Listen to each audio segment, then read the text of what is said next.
Hi y'all, this is Diane Sanders at Sanders Family Real Estate, here again today with another one of our home maintenance tips for sissies.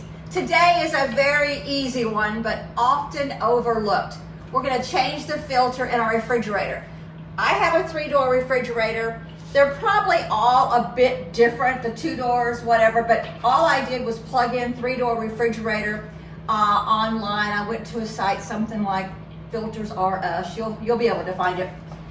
And they're not expensive. Seems like they were about $25 each when I purchased these. So where mine is right up here. So I'm just gonna pop this puppy out. Just take this out and then put this one in. It's got little triangles or something here. Try to match them up when you get it in the refrigerator here. That will make it easier. You'll hear it pop in.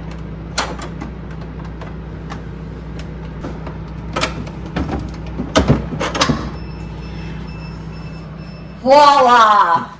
You should probably do this. I think I mentioned every 6 months or so, depending on your manufacturer's directions. Good luck, y'all. Diane Sanders at Sanders Family Real Estate.